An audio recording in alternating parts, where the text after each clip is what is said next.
औज़ुबिल्लाहिमिनश्शैतानिर्रजीम बिस्मिल्लाहिर्रहमानिर्रहीम। अस्सलाम शुरू करेंगे इकबाल रहमतुल्लाह अलैह का नौजवान, चैप्टर नंबर 15 है। बुक है ये उर्दू फॉर क्लास 5। तो चलिए स्टार्ट करते हैं अपनी रीडिंग।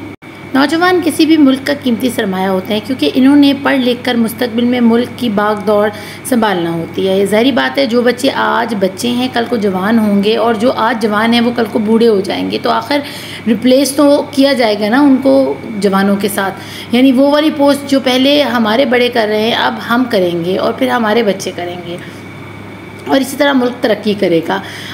यही वजह है कि नौजवानों को मुस्तकबिल के मामार कहा जाता है। मामार मीन्स होती है जो कंस्ट्रक्ट करते हैं, जो तामीर करते हैं अच्छे मुस्तकबिल को। यानी फ्यूचर के जो कंस्ट्रक्शन करने वाले हैं वो यही नौजवान हैं। जो कौम नौजवानों की तालीम व तरबियत के लिए जितना अच्छा प्रोग्राम वज़ा करती है, वो कौम उसी कदर अक़वाम आलम में सरबुलंद होती है। अब एक हुकूमत, जैसे बाहर के मुल्क में, न्यूज़ीलैंड में भी और भी बाकी मुल्कों में है कि 17 साल तक जो बच्चा है ना वो हुकूमत की ज़िम्मेदारी है। सऊदीया में भी यही रिवाज है, दुबई में भी तकरीबन यही रिवाज है कि 17 साल तक बच्चे को जितनी भी उसकी नरिशमेंट है, उसका खाने पीने का ख़र्चा है, उसकी पढ़ाई का ख़र्चा है, अच्छे से अच्छे स्कूल का ख़र्चा, वो सब हुकूमत बर्दाश्त करती है। और 17 साल के बाद कम से कम बच्चे को इस काबिल बना दिया जाता है कि वो अपने माँ बाप के जो है ना कंधों पे सवार नहीं होता, उल्टा वो ख़ुद से कमाने लग जाता है और इस काबिल हो जाता है कि वो एक अच्छी लाइफस्टाइल जी सके। लेकिन हमारे मुल्क में क्या है कि माँ बाप जो है ना थक जाते हैं बच्चों की फ़ीसें भर भर के। तो ये हमारी हुकूमत को सोचना चाहिए। कोई हुकूमत जिस तरीके का प्रोग्राम वज़ा करेगी ना, यानी मुफ्त तालीम होनी चाहिए, मुफ्त किताबें होनी चाहिए, और तालीम भी ये सरकारी स्कूलों वाली नहीं, बहुत हाई स्टैंडर्ड हाई लेवल जो है ना तालीम दी जाए, तो उसी कदर देखिए फिर उसका फ़ायदा भी तो है ना, उसका आउटकम भी तो आएगा ना। जब बच्चे अच्छा पढ़कर जाएंगे, गरीब घरों के बच्चे ज़्यादा वफ़ादार होते हैं, वो जब अच्छा पढ़कर आगे जाएंगे तो वो याद रखेंगे कि इस मुल्क ने हमें पढ़ाया, इस हुकूमत ने हमें पढ़ाया, तो हम इस मुल्क का ख्याल करें। तो हम एक अच्छी नस्ल को आगे लेकर जाएंगे अपने मुस्तकबिल को रोशन करने के लिए। पिछली एक सदी की तारीख़ बताती है जिन मुल्कों ने तरक्की की मनाजिल तय की, उन्होंने नौजवानों की तालीम व तरबियत को अवलियत देकर ये मुकाम हासिल किया। यानी उन्होंने फ़ोकस इस चीज़ पर किया। उन्होंने इस चीज़ पे फ़ोकस नहीं किया कि हम घी की कीमतें बढ़ा दें और इधर से उधर कोई उल्टी हरकतें कर लें। उन्होंने फ़ोकस किया कि जितने नौजवान हैं हमारे मुल्क में उनको तालीम दो, तरबियत करो उनकी बेहतरीन किस्म की। और आज देख लें उन मुल्कों का हाल कि वो डेवलपिंग कंट्रीज़ की पीक तक पहुँच चुकी हैं। शायर मशरिक़ इल्लामा मोहम्मद इकबाल रहमतुल्लाह अलैह के नज़दीक भी नौजवानों का किरदार बहुत अहम है। आप इनकी शायरी से हिसाब लगा सकते हैं, इनके शेर अशार को पढ़ के, कि हर शेर में उन्होंने नौजवानों की जो खुदी है उसको बेदार करने की कोशिश की है, उनकी सेल्फ़ रिस्पेक्ट को, उनकी इज़्ज़त नफ्स को बेदार करने की कोशिश की है, और उनको कहा है कि इल्म हासिल करो। इल्म जो है ना मेराज है, नबियों की मेराज करार दिया गया है इल्म को। इस अकीदत को पेश नज़र इल्लामा इकबाल रहमतुल्लाह अलैह ने अपने कलाम में जगह जगह नौजवानों से ख़िताब किया और उनके औसाफ बताए। इल्लामा इकबाल औसाफ क्या बताए, यानी नौजवानों को ख़िताब भी किया और उनको कहा कि तुम इस काबिल हो कि तुम इस मुल्क की तकदीर को बदल सकते हो, तुम अपने साथ साथ इस पूरी कौम की मुस्तकबिल को चेंज कर सकते हो, तुम गेम चेंजर हो, और तुम लोगों के अंदर ये गट्स हैं। अगर तुम अच्छे तरीके से तालीम हासिल करो तो हमारा मुल्क कहाँ से कहाँ तरक्की करके पहुँच जाए, और इस मुसलमान और इस्लामी रियासत जो है ना वो पूरी दुनिया पर मुसलमान राज करें। अगर मुसलमान नौजवान हिम्मत करे, और क्योंकि अल्लाह ने मुसलमान नौजवानों को बहुत काबिलियत से नवाजा। इल्लामा इकबाल रहमतुल्लाह अलैह पर मुसलमान नौजवानों में ऐसी सिफ़ात देखना चाहते थे जो उन्हें दुनिया और आखिरत में कामयाबी से हमकिनार करें। वो ऐसे नौजवान नहीं देखना चाहते थे जो टिकटॉक पर डांस कर रहे हो, वो ऐसे नौजवान नहीं चाहते थे जो इंस्टाग्राम के ऊपर अपने और यूट्यूब के ऊपर अपने ब्लॉग्स और वीलॉग्स दिखा रहे हों और उल्टी सीधी हरकतें कर रहे हों। इल्लामा इकबाल का नौजवान तो खुददार है, इल्लामा इकबाल का नौजवान तो कामयाब है, इल्लामा इकबाल का नौजवान तो दुनिया और आखिरत की कामयाबी समेटने के लिए तैयार खड़ा है। लेकिन आजकल के नौजवान अगर देखें हम, तो वो इल्लामा इकबाल के नौजवान का जो है ना अक्स भी नहीं है, उसका साया भी नहीं है। अब उन्होंने अपनी शायरी के ज़रिए नौजवानों और तलबा के लिए ऐसी नज़में लिखी जिनमें कामयाब ज़िंदगी गुजारने के लिए बेहतरीन नुस्खे हैं। सिर्फ उन्होंने नसीहत नहीं की, उन्होंने तरीके भी बताए। उन्होंने आपको छोटी छोटी हिंट्स दिए कि आप ऐसा कर लो तो आप अच्छे नौजवान बनोगे, आप ऐसा कर लो तो आप मुल्क के लिए काबिल फ़ख्र होगे। तो इल्लामा इकबाल रहमतुल्लाह की नज़र में नौजवान को सबसे पहले अपने और अपनी खुदी को पहचानना चाहिए। जैसे मैंने आपको पहले बताया, खुदी जो होती है सेल्फ़ रिस्पेक्ट होती है। जो बंदा अपनी इज़्ज़त नफ्स का ख्याल रखता है ना, वो ना कभी किसी के आगे हाथ फैलाता है, ना कभी किसी के आगे झुकता है अल्लाह के सिवा, और ना ही कभी किसी से कोई मदद मांगता है। यानी वो दूसरों की मदद करने में अपनी खुशी समझता है और वो दूसरों के लिए काबिल फ़ख्र होता है, अपने माँ बाप के लिए काबिल फ़ख्र होता है और मुल्क का कीमती सरमाया होता है। मुल्क को वो तरक्की की हुई जो है ना बुलंदियों तक ले जाने का सबब होता है। तो इसलिए इल्लामा इकबाल ने सबसे पहले इज़्ज़त नफ्स की बात की है, सेल्फ़ रिस्पेक्ट की। आज अगर तुम अपनी इज़्ज़त करोगे तो कल दुनिया तुम्हारी इज़्ज़त करेगी। तो अपनी इज़्ज़त इसी तरह है ना, ऐसे नहीं है कि टिकटॉक पे आप नाच रहे हो और दुनिया आपको देखकर हंस रही है और आप समझ रहे हैं कि आपके लाइक्स बढ़ रहे हैं और आपको पैसे मिलेंगे। तो ये तो ना आप कठपुतली बने हुए हैं। अपनी इज़्ज़त करवाएँ, अपने हुनर को और अपनी इज़्ज़त नफ्स को उसका ख़्याल रखें। अब उन्होंने कहा कि इन्हें ख़ुद एतमादी, ख़ुददारी और अपनी ज़ात पर भरोसा करना चाहिए, लोगों की तरफ नहीं देखना चाहिए। इस सिलसिले में इनके दर्जा ज़ैल अशार नहायत उम्दा और आला हैं। तेरे सोफ़े हैं फ़िरंगी, तेरे कालीन हैं ईरानी, लहू मुझको रुलाती है जवानों की तन आसानी। अब इसमें इस शेर में इल्लामा इकबाल उस चीज़ का जिक्र कर रहे हैं नौजवानों की कि वो कितनी कंफर्टेबल लाइफ जो है ना वो जीना चाह रहे हैं। यानी जो नौजवान होते हैं ना उनके अंदर ताकत होती है, हिम्मत होती है, कड़ी से कड़ी मुश्किल चीज़ को भी वो बड़ी आसानी से कर जाते हैं। लेकिन अब वो क्या देख रहे हैं कि वो फिरंगियों के सोफ़ों के ऊपर बैठे हुए हैं और मज़े से ईरानी कालीनों के ऊपर चले। यानी उनकी नाजुकी बता रहे हैं कि नौजवान तो बहादुर होता है, नौजवान तो निडर होता है, नौजवान तो हिम्मत वाला होता है, ताकतवर होता है। तो ये क्या लड़कियों की तरह सोफ़े उन्होंने अंग्रेज़ों के रखे हुए हैं घरों में और कालीन उन्होंने ईरानी बिछाए, यानी कंफर्टेबल लाइफ दिखा रहे हैं कि सख्ती नहीं है। तो कहते हैं कि मेरी आंखें खून रो रही हैं कि इनका जिस्म इतना नाजुक है हमारे नौजवानों का। और यहाँ पर कह रहे हैं कि इल्लामा इकबाल रहमतुल्लाह चाहते हैं कि नौजवान ज़िंदगी में आगे बढ़ने के लिए मुसलसल मेहनत करें, अल्लाह ताला पर कामिल यकीन रखें और आपस में बाहमी इत्तफ़ाक़ व इत्तेहाद से रहें। वो सुस्ती काहली के ख़िलाफ़ थे। वो जानते थे कि कुरानी तालीमात पर अमल पैरा होकर ही ज़िंदगी में कामयाबी हासिल हो सकती है। जवाब शिकवा के दर्ज झैल अशार में उन्होंने वाज़ेह पैगाम दिया है। एक जो है ना शिकवा है इनकी किताब, और फिर अपनी शिकायत का आगे से ख़ुद ही हल निकाल कर इन्होंने जवाब शिकवा बनाई। शिकवा क्या होता है? कंप्लेंट्स की बुक, ठीक है ना, कि हर शेर में कंप्लेन, हर शेर में कंप्लेन कि हमारा मुल्क कैसा है, हमारे नौजवान कैसे हैं, हमारी कौम किधर को जा रही है, ठीक है। और फिर इसी के जवाब में, अपने सवालों के ही जवाब में, अपनी कंप्लेंट्स के ही सलूशन भी उन्होंने दूसरी किताब में दिए जिसको जवाब शिकवा कहते हैं। हर कोई मस्ते मए ज़ौक़ तन आसानी है, तुम मुसलमान हो, ये अंदाज़ मुसलमानी है।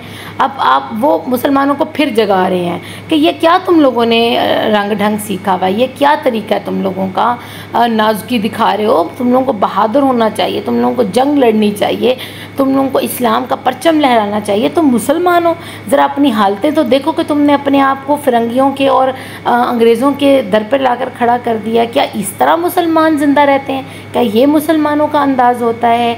हैदरी फ़िक्र है ने दौलत उस्मानी है, तुमको असलाफ से क्या निस्बत रूहानी है। अब वो कह रहे हैं कि हैदरी फ़िक्र तुम्हारे अंदर है ही नहीं। क्या कि वो भूखे भी रहते थे ना, इमाम हसन हुसैन और हज़रत अली, तो फिर भी वो लड़ने के लिए तैयार रहते थे, हर वक्त तैयार रहते थे। और दौलत उस्मानी जो है ना वो भी तुम्हारे अंदर नहीं है कि वो शर्म व हया, वो पाकीज़गी आँखों की। आपको पता है हज़रत उस्मान गनी कितने शर्म वाले, कितनी हया वाले हमारे तीसरे खलीफा हैं, और हज़रत अली हमारे चौथे खलीफा हैं। तो वो दिखा रहे हैं कि वो देखो भूखे प्यासे पेट पर पत्थर बांध कर लड़ने को तैयार खड़े हुए हैं। और उस्मान हज़रत उस्मान की शर्म हया का आलम देखो कि वो कितने शर्मीले हैं, और तुम क्या दुश्मनों की तरफ देख के तो उनकी चीज़ें अपने अंदर लेकर आ रहे हो और उनसे इन्फ्लुएंस ले रहे हो और उनसे मुतासर हो रहे हो। तुम लोगों को अली और उस्मान जैसे खलीफा नज़र नहीं आते? वो तुम लोगों के आइडियल होने चाहिए। वो ज़माने में मुअज़्ज़ज़ थे मुसलमान होकर और तुम ख़ुआर हुए तारिके कुरान होकर। अब देखो कि वो अली और उस्मान और वो खुलफ़ाए राशिदीन और सहाबा कराम, उन्होंने जब दामन पकड़ा कुरान का और इस्लाम का और वो मुसलमान हुए, तो पूरे ज़माने में आप हज़रत उमर का दौर देखें, हज़रत उस्मान का दौर देखें, हज़रत अली का दौर देखें, कैसे जाहो जलालत वाले वो लोग गुज़रे हैं, हमारे प्यारे असहाब रसूल। कैसे लोग जो है ना, दुश्मन थर थर काँपता था उनको देख के, कुफ़ार की जान निकलती थी उनके सामने। लेकिन अब उल्टा तो तुम्हारा वो हाल हो गया जो पहले कुफ़ार का हुआ करता था मुसलमानों को देखकर, और अब तुम ख्वार हो गए हो, जगह जगह तुम जलील हो रहे हो। अभी देखिए ना हमारे मुल्क का क्या हाल है, हमें कोई घास नहीं डालता। क्यों? क्योंकि हमने कुरान की तालीमात को छोड़ दिया, हमने कुरान को छोड़ दिया, हमने सुन्नत को छोड़ दिया, हमने इस्लामी तालीमात को अल्लाह हाफ़िज़ कह दिया हुआ है। अगर हम अब भी वक़्त ज़्यादा नहीं बिगड़ा, अगर अब भी हम कुरान को और सुन्नत को थाम लेते हैं, तो यही दुनिया होगी कि हमारे पैरों में आकर गिरेगी। इलामा इकबाल रहमतुल्लाह चाहते थे कि हमारी नई नस्ल अपने असलाफ़ से निस्बत कायम रखते हुए आगे बढ़े, तलाश जोश जज्बे और लगन के साथ ज़िंदगी गुजारे और नए नए अलूम सीखे। एक नौजवान के नाम अपनी नज़म में वो फरमाते हैं, यानी अब यहाँ पर पहले उन्होंने डांट के अंदाज़ में बात की, ठीक है, कि तुम लोग क्या कर रहे हो, तुम कैसे नौजवान हो, क्या तुम अपने असलाफ़ को भूल गए हो कि हमारे प्यारे जो अम्बिया कराम गुज़रे हैं, हमारे प्यारे नबी सल्लल्लाहु अलैहि वसल्लम हैं, हमारे सहाब हैं और खुलफ़ाए राशिदीन हैं, राइटली गाइडेड कैलिस हैं, क्या तुम उनकी सारी बातें भूल गए? उनकी रूहानी निस्बत से तुम्हारी कोई लेना देना नहीं है। तो अब वो कैसे बात कर रहे हैं, अब प्यार से समझाने की कोशिश कर रहे हैं। उकाबी रूह जब बेदार होती है जवानों में, नज़र आती है उसको अपनी मंजिल आसमानों में। ना हो नोमीदी ज़वाले इल्म इरफ़ा है, उम्मीद मर्द मोमिन है खुदा के राजदानों में। अब इन शेरों में उन्होंने उकाब का नाम लिया, एक वो इसमें पर्सोनिफिकेशन आप कह सकते हैं कि, या आप इसमें ये भी ख्याल कर सकते हैं कि किसी से मिलाया गया। उकाब की सिफ़त क्या है? उकाब और शाहीन जो है ना, ऐसे परिंदे जो बहुत ऊंची उड़ान उड़ते हैं, ये मरे हुए परिंदों को नहीं खाते, ठीक है, ये अपना उड़ते उड़ते शिकार कर लेते हैं, ठीक है। और अगर इनको शिकार नहीं मिलता तो ये किसी का शिकार किया हुआ चीज़ को मुंह नहीं लगाते, देखते भी नहीं हैं, भूखे रह लेंगे 2-2 3-3 दिन, लेकिन किसी की से मांग कर नहीं खाएंगे। तो यही वो कह रहे हैं कि उकाबी रूह अपने अंदर बेदार करनी चाहिए, और जब तुमने अपने अंदर ये खुददारी पैदा कर ली तो फिर समझो कि आसमानों में तुम्हारे जो है ना चर्चे होंगे और तुम्हारी मंजिल आसमानों की तरफ होगी, तुम नीचे नहीं देखोगे। और नाउमीदी ना रखो किसी चीज़ से, अपने ऊपर पूरा यकीन रखो, भरोसा रखो, क्योंकि जो बंदा अपने ऊपर भरोसा नहीं रखता उसका इल्म और इरफान चाहे वो कितना भी अकल वाला हो ना, वो ज़वाल पजीर हो जाता है। लेकिन ऐसे नौजवान जो अल्लाह पर यकीन रखते हैं और वो मर्द मोमिन होते हैं और वो उम्मीद का दामन नहीं छोड़ते, उनको पता होता है कि अल्लाह पे तवक्कल करने से हम सब कुछ हासिल कर लेंगे, तो समझ लो कि वो अल्लाह के राज़ों को जानते हैं। उनको पता होता है कि अल्लाह हमारे लिए ज़रूर कुछ अच्छा सोच रहा है, कुछ ज़रूर अच्छा होगा हमारे लिए। अल्लामा इकबाल रहमतुल्लाह अलैह ने नौजवानों को शाहीनी सिफ़ात से आरास्ता करना चाहते थे। इन्हें शाहीन इसलिए पसंद थे कि वो बड़ा खुददार और गैरतमंद परिंदा है, वो किसी के हाथ का मारा हुआ शिकार नहीं खाता, बुलंद परवाज़ और तेज़ निगाह है। अल्लामा इकबाल रहमतुल्लाह अलैह साज़दा से भी तवक्को रखते हैं कि वो नौजवानों को शाहीन सिफ़त बनाने में अपना किरदार अदा करें। एक जगह फरमाते हैं, अब यहाँ उन्होंने ज़िम्मेदारी सिर्फ नौजवानों तक नहीं रखी, उनकी तालीम जहाँ से वो हासिल कर रहे हैं उनके असातिज़ा को भी इस बात की तनबीह की है कि वो अपने नौजवानों की तरबियत अच्छे से करें। शिकायत है मुझे यारब खुंदावंदान मकतब से, सबक शाहीन बच्चों को दे रहे हैं खाकबाजी का।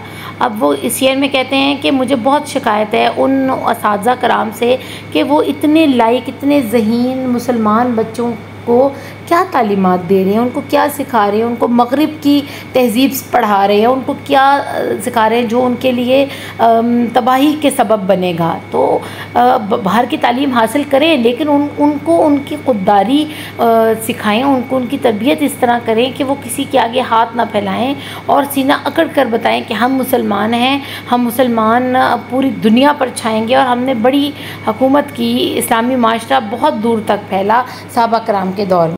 एक और जगह अल्लामा इकबाल रहमतुल्लाह अलैह के हजूर दुआ करते हुए अपने क़तात में लिखते हैं, जवानों को मेरी आह सहर दे, फिर इन शाहीन बच्चों को बालों पर दे, खुदाया आरज़ू मेरी यही है, मेरा नूरे बसीरत आम कर दे। अब नौजवानों के लिए वो दुआ कर रहे हैं, ठीक है ना, कि मेरी आह जो है ना वो इनके लिए सहर बना दे। अल्लाह मैं इनके लिए रो रहा हूँ, इनको ऐसा सूरज, ऐसा दिन अता कर कि उसमें फ़तह हो, इनके लिए तरक्की हो। और ये इतने मेरी कौम के लायक बच्चे हैं, ये क्यों इस तरह दुनिया में ज़लीलो ख्वार हो रहे हैं। इनको पर दे, इनको क़ुव्वत परवाज़ दे, इनके जिस्म के ऊपर पर दे। यानी पर से मुराद परिंदों वाले पर हैं, लेकिन इसका मतलब ये नहीं कि उनको पर लगा दे, मतलब ये कि इनको तरक्की दे। ये ज़वाल का शिकार हो रहे हैं, ये तबाह हो रहे हैं, ये मगरिब की रंगीनियों को देख के अपने मज़हब को भूल गए हैं, अपने इस्लामी इक़्तिदार को भूल गए हैं। अल्लाह इनकी मदद करो। और मेरी ये आरज़ू है कि जो कुछ मैं देख रहा हूँ ना फ्यूचर, अल्लाह इनको भी मेरी आँखें दे दे, ये भी वो देख सकें, ताकि ये जल्द उस बुरी चीज़ को छोड़कर अच्छाई की तरफ आ जाएं। अल्लामा इकबाल रहमतुल्लाह अलैह ने हालाने मिल्लत के लिए कई ऐसी नज़में तहरीर की थी जिनमें छुपे पैगामात नई नस्ल की मेरास और किरदार साजी के लिए बहुत अहम है। यानी छुपे हुए इस तरह के आपको इस अंदाज से बात करनी कि आपको बुरा ना लगे, ठीक है ना, कि किसी और चीज़ को इस्तेमाल करके, जैसे वो कहते हैं ना घर में लड़ाई होती है ना, तो जो समझदार सासें होती हैं ना वो अपनी बेटी को बातें सुनाने लग जाती हैं। तो जो उनकी बहू होती है ना वो समझ जाती है कि माँ कहना तो मुझे चाह रही है लेकिन डायरेक्ट नहीं कह रही, अपनी बेटी को ये बातें सुना रही ताकि मुझे सबक मिल जाए। तो इसी तरह नज़में जो लिखी हैं वो लिखी हैं एक मकड़ा और मक्खी, ठीक है, इसमें भी पैगाम है। एक पहाड़ और गुलहरी है, एक गाय और बकरी है। इसमें उन्होंने जानवरों को इस्तेमाल करके या इंसेक्ट्स का इस्तेमाल करके असल में बात समझानी किसको चाहिए, मुल्क के नौजवानों को, पाकिस्तान के नौजवानों को, मुसलमान नौजवानों को। एक मकड़ा और मक्खी में पैगाम दिया गया कि खुशामद की बातों में आना जाना गंवाने के मुतरादिफ होता है। अब अपने जान गंवाना, अपनी ज़िंदगी को ख़तरे में डाल देना, लोगों की अहमी खुशामद के पीछे लगकर कि भाई तुम तो बहुत बहादुर हो, तुम तो यूँ हो, तुम तो वो हो, और तुम हमारे लिए ये कर सकते हो, वो कर सकते हो। फ़जूल में जो है ना बंदा जो खुशामदी होता है ना वो बस समझो अपनी बर्बादी का ख़ुद बंदोबस्त कर लेता है। पहाड़ और गिलहरी में ये बात समझाई कि बड़ाई का ताल्लुक़ जो है ना वो कद और कामत से नहीं होता बल्कि हरकत व अमल से होता है। यानी कोई बड़ा अगर उसका कद बड़ा है और अगर वो पढ़ा लिखा नहीं है और उसको कोई अकल नहीं है तो इसका मतलब ये नहीं है कि छोटे कद वाले PhD डॉक्टर से वो ज़्यादा बड़ा हो गया है। तो कद और जिसामत का इससे कोई लेना देना नहीं है अकल से, बल्कि अगर उसको कहीं बैठने की तमीज़ नहीं है, किसी से बात करने की तमीज़ नहीं है तो ऐसे कद व कामत का कोई फ़ायदा नहीं होगा।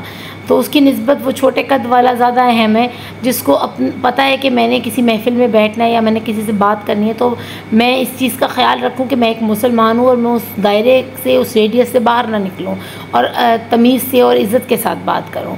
एक गाय और गिलहरी के एक गाय और बकरी वाली नज़म में ये तरबियत की गई है कि कुदरत ने हमारे लिए जो किरदार मुतय्यन कर दिया है ना इस पर शक्वा नहीं करना चाहिए बल्कि क़नाअत का दामन थामना चाहिए। यानी अल्लाह ने जिस तरह भी हमें बनाया ना यही हमारे लिए बेहतर था। अगर हम इस तरह ना होते तो पता नहीं क्या हो जाता। तो अल्लाह बेहतर समझने वाला, वो हमारा खालिक है, उसको ज़्यादा पता है कि हमारे लिए क्या बेहतर है। बच्चे की दुआ के उन्वान के तहत ऐसी नज़म लिखी गई जिससे तामीर सीरत के कई पहलू निकलते हैं। नज़म हमदर्दी में भी ये पैगाम पोशीदा है कि बेहतरीन वही है जो दूसरों के लिए नफ़ा रसा हो या जो दूसरों को फ़ायदा पहुंचाए।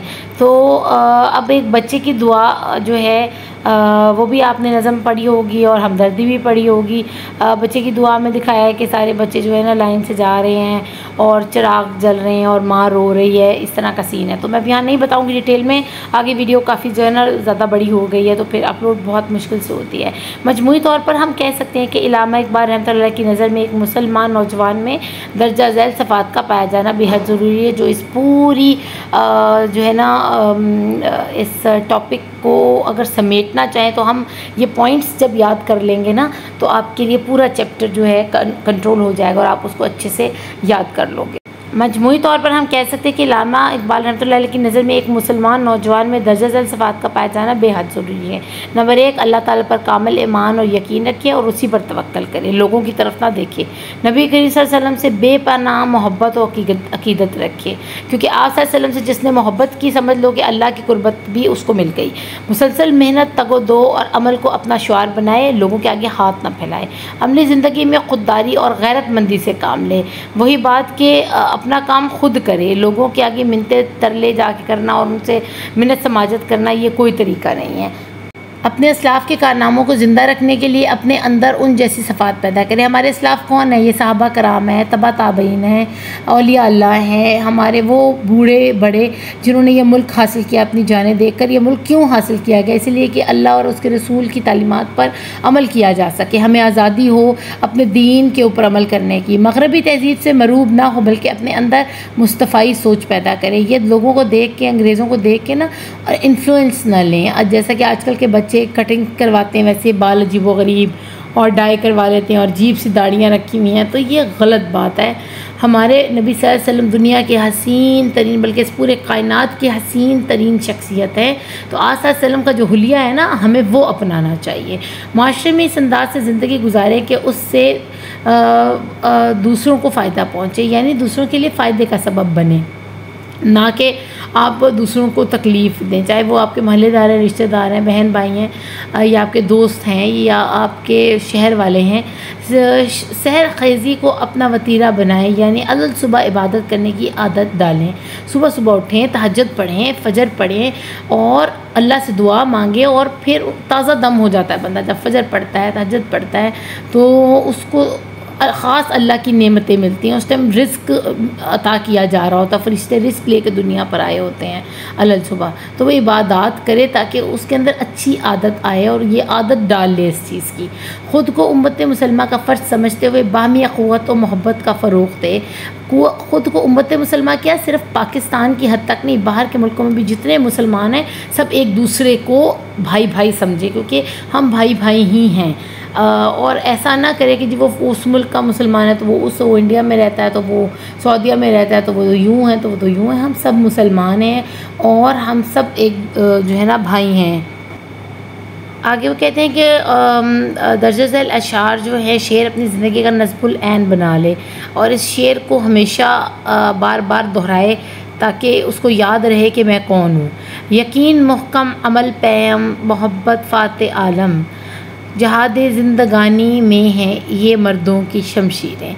अब ये 3 चीज़ें हैं, यकीन महकम हो, ठीक है, पुख्ता यकीन रखे अपने ऊपर भी और मुसलमानी पर भी, और उसका अमल जो है ना उसके अमल से पहचान जाए लोग कि ये मुसलमान है, और वो खुददार हो और वो मोहब्बत रखे सबके साथ और अच्छा सलूक करे, तो समझ लो कि वो फ़ातिह आलम है, उसने पूरी दुनिया को जीत लिया अगर एक बंदे का दिल जीत लिया तो और इसी को अपनी ज़िंदगी का जहाज समझे, ये 3 चीज़ों को, ये तीनों कामों को, तो समझ ले कि ये 3 काम जहाद भी हैं इसके लिए और ये तलवारों का भी काम देंगे।